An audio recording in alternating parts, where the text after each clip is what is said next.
menjelaskan analisis saya tentang PT Dharma Satya Nusantara Tbk. Nah, di sini ada 3 analisis laporan keuangan. Yang pertama itu ada analisis perbandingan, yang kedua ada analisis tren, dan yang ketiga ada analisis common size. Nah, analisis laporan keuangan itu jadi di setiap laporan keuangan disusun berdasarkan data yang relevan serta dilakukan dengan prosedur akuntansi dan penilaian yang benar. Akan terlihat kondisi keuangan perusahaan yang sesungguhnya. Nah, kondisi keuangan yang dimaksud adalah diketahuinya berapa jumlah harta kekayaan, kewajiban utang, serta modal atau ekuitas dalam neraca yang dimiliki. Selain itu, juga akan diketahui jumlah pendapatan yang diterima dan jumlah biaya yang dikeluarkan selama periode tertentu dari laporan laba rugi. Nah, agar laporan keuangan menjadi lebih berarti sehingga dapat dipahami, dimengerti dari berbagai pihak perlu dianalisis. Tujuan dan manfaat dari analisis ini yang pertama, untuk mengetahui posisi keuangan perusahaan dalam satu periode tertentu, baik harta, kewajiban, modal, atau hasil usaha yang telah dicapai untuk beberapa periode. Nah, yang kedua, untuk mengetahui kelemahan-kelemahan apa saja yang menjadi kekurangan dari perusahaan. Terus, ada yang ketiga, yaitu untuk mengetahui kekuatan-kekuatan yang dimiliki. Dan yang terakhir itu, yang keempat, untuk mengetahui langkah-langkah perbaikan apa saja yang perlu dilakukan ke depannya yang berkaitan dengan posisi keuangan perusahaan pada saat ini. Nah, analisis laporan keuangan dalam praktiknya itu terbagi menjadi 2. Yang pertama ada analisis vertikal atau statis, yang kedua ada analisis horizontal atau dinamis. Nah, analisis vertikal yaitu analisis yang dilakukan terhadap hanya satu periode laporan keuangan saja. Nah, sedangkan analisis horizontal atau dinamis itu merupakan analisis yang dilakukan dengan membandingkan laporan keuangan untuk beberapa periode. Baik, di sini saya sudah menganalisis neraca perbandingan dari PT Dharma Satya Nusantara Tbk. Yang pertama itu di akun kas mengalami kenaikan sebesar 167.277 dengan persentase 42,92%. Nah, ini disebabkan karena kenaikan kas yang jauh lebih besar dari rata-rata aset menunjukkan bahwa perusahaan memiliki likuiditas yang jauh lebih baik di akhir tahun 2024. Nah, peningkatan ini berasal dari peningkatan laba, efisiensi penagihan piutang atau penarikan pinjaman atau ekuitas. Terus di sini ada piutang lain-lain yang memiliki kenaikan sebesar 629 dengan persentase 3,82% yang disebabkan karena relatif stabil yang tidak memerlukan perhatian mendalam. Nah, yang ketiga itu ada kenaikan persediaan. Nah, kenaikan persediaan ini sebesar 114,099 dengan persentase 10,27%. Ini disebabkan karena sejalan dengan pertumbuhan bisnis atau asumsi penjualan juga naik. Nah, terus yang keempat itu ada pajak pertambahan nilai dibayar di muka, yang dimana ini tahun 2024 ini mengalami peningkatan sebesar 9.618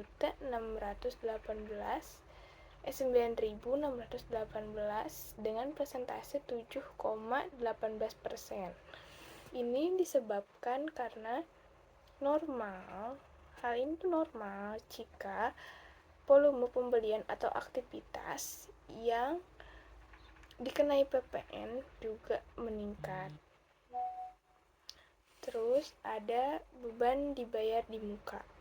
Ini di tahun 2024 ini mengalami peningkatan sebesar 4,013 dengan persentase 49,99%. Disebabkan perusahaan telah melakukan pembayaran di awal untuk biaya-biaya yang manfaatnya baru akan dirasakan di periode mendatang, misalnya sewa atau asuransi. Ini juga saya akan menampilkan laporan laba rugi dengan metode perbandingan. Nah, yang pertama itu penjualan, yang dimana penjualan di tahun 2024 ini mengalami kenaikan sebesar 824,71 dengan persenan 0,07. Nah, ini disebabkan karena peningkatan signifikan dalam pendapatan utama perusahaan sebesar 624,71 atau sekitar 6,53%, itu menunjukkan pertumbuhan pasar atau volume bisnis. Terus yang kedua ada beban pokok penjualan. Beban pokok penjualan ini mengalami peningkatan sebesar 143,738 dengan persenan 0,2, yaitu karena peningkatan beban yang terkait langsung dengan produksi barang dan jasa, kenaikan sekitar 143,738 atau sekitar 2,06% lebih rendah dari presentasi kenaikan penjualan. Terus ada laba bruto, yang dimana laba bruto ini di tahun 2024 mengalami peningkatan sebesar 476,733 atau dalam persenan 0,19. Nah, karena keuntungan yang diperoleh setelah penjualan dikurangi beban pokok penjualan, tetapi tetap meningkatkan dengan menunjukkan bahwa perusahaan efisien dalam mengelola biaya produksi relatif terhadap peningkatan penjualan. Terus ada pendapatan lainnya, yang dimana di tahun 2024 ini mengalami penurunan karena pendapatan non-inti perusahaan, misalnya hasil sewa, keuntungan penjualan, aset, terjadi penurunan itu sebesar 3,973 yang mengidentifikasikan sumber pendapatan sekunder ini berkurang. Nah, yang kelima itu beban penjualan, yang dimana beban ini mengalami peningkatan sebesar 1,643, dan akun ini mencatat keuntungan atau kerugian yang timbul dari penjualan aset jangka panjang seperti mesin dan bangunan, kenaikan signifikan dari 828 menjadi 428. Itu menunjukkan bahwa perusahaan berhasil menjual aset tetap dengan nilai di atas nilai bukunya, untung lebih banyak di tahun 2024. Nah, di sini saya akan menjelaskan tentang analisis common size. Nah, analisis common size ini adalah teknik analisis laporan keuangan dengan menganalisis setiap komponen laporan keuangan baik secara neraca maupun laporan laba rugi dalam bentuk presentasi terhadap totalnya. Analisis common size. Nah, yang pertama itu ada kas, yang dimana kas ini meningkat pada tahun 2024.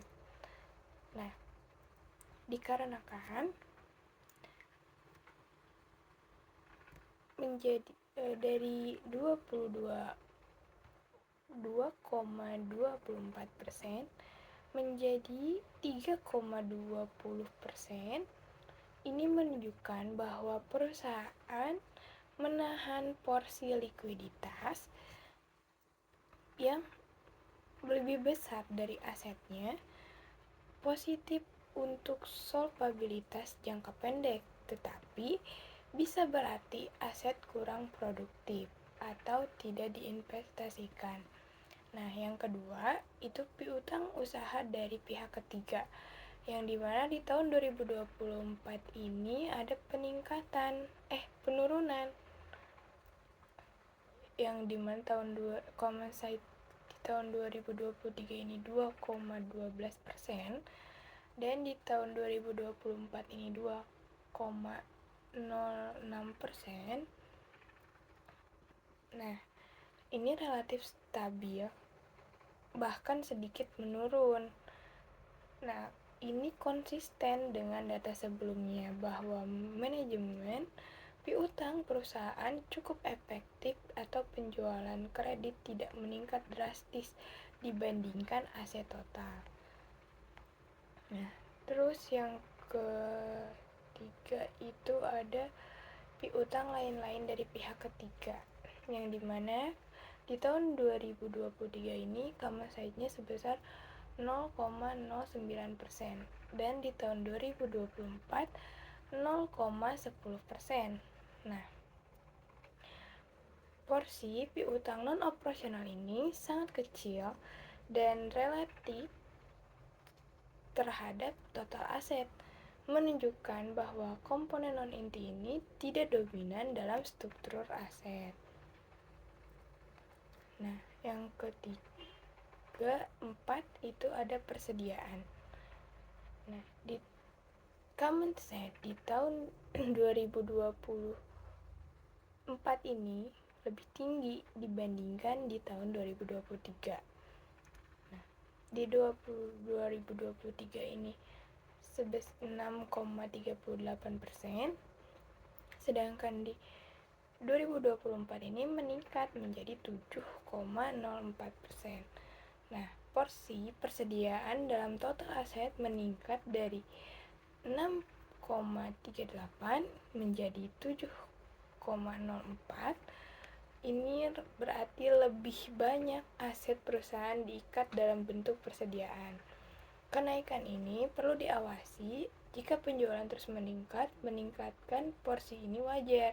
Jika tidak, ini menjadi tanda persediaan menumpuk. Yang terakhir, pajak pertambahan nilai dibayar di muka. Nah, di tahun 2024 ini common set dari pajak pertambahan yang dibayar muka ini lebih besar dibandingkan di tahun 2023-nya. 2024-nya lebih besar di tahun 2023. 2023-nya sebesar 0,77%, di tahun 2024-nya 0,83%. Nah, porsi PPN yang telah dibayarkan di muka relatif kecil dan stabil, hanya sedikit meningkat. Ini menunjukkan bahwa porsi klaim pajak yang belum direalisasi terhadap total aset tidak besar. Terus ada juga laporan laba rugi dari common set ini. Yang pertama itu ada pendapatan lainnya.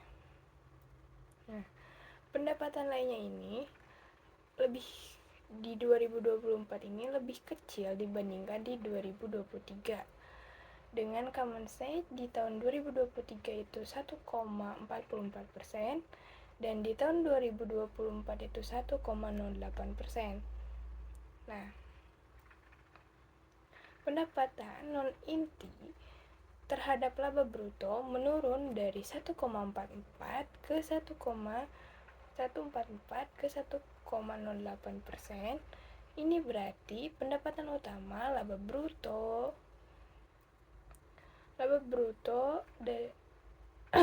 tumbuh lebih cepat daripada pendapatan sekunder. Ini adalah tren yang wajar. Terus ada rugi laba penjualan aset tetap. yang dimana ini mengalami minus ya di tahun 2024 ini, dengan common size di tahun 2023 0,03% dan di tahun 2024 itu minus 0,015%. Nah, porsi keuntungan dari penjualan aset tetap terhadap laba bruto meningkat tajam dari 0,03% menjadi 0,15%. Meskipun nilainya masih sangat kecil, ini menunjukkan kontribusi keuntungan non-inti dari penjualan aset tetap meningkat secara proporsional. Terus ada beban penjualan. Nah, ini tahun 2024 ini mengalami kenaikan yang dimana di tahun 2023 ini dengan common size-nya itu 18,33% dan di tahun 2024 ini 15,48%. Nah, ini menunjukkan bahwa beban penjualan menyerap 15,48% dari laba bruto di tahun 2024. Porsi ini menurun dari 18,83 menjadi 15,48. Itu tren yang sangat positif, artinya setiap rupiah laba bruto yang dihasilkan harus mengalokasikan porsi yang lebih kecil untuk menutupi beban penjualan, menunjukkan peningkatan efisiensi operasional. Terus, kerugian pembalikan penurunan nilai atas piutang usaha. Nah, ini di tahun 2024 ini sama juga, ada kenaikan dengan common size di tahun 2023 20,10% dan di tahun 2024 itu 17,18%. Nah, kerugian cadangan piutang tak tertagih menyerap 17,18% dari laba bruto tahun 2024. Porsi ini menurun dari 20,10% ke 17,18%. Ini positif, menunjukkan bahwa beban atas resiko kredit terhadap laba yang dihasilkan menjadi lebih ringan. Terus yang terakhir itu laba operasi. Ini juga sama, mengalami peningkatan di tahun 2024, yang dimana common size-nya itu di tahun 2023 itu 61,55%, dan di tahun 2024 itu 70,69%. Ini adalah presentasi laba bruto yang tersisa setelah dikurangi semua beban operasional, penjualan, administrasi, dan lain-lain. Porsi ini meningkat signifikan dari 61,55% ke 70,69%, menegaskan bahwa perusahaan menjadi jauh lebih efisien dalam mengelola biaya operasionalnya secara keseluruhan, yang mengarah pada peningkatan profitabilitas yang substansial.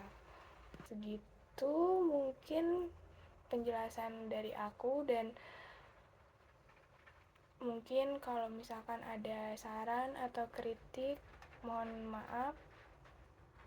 Sekian dari saya. Wassalamualaikum warahmatullahi wabarakatuh. Terima kasih.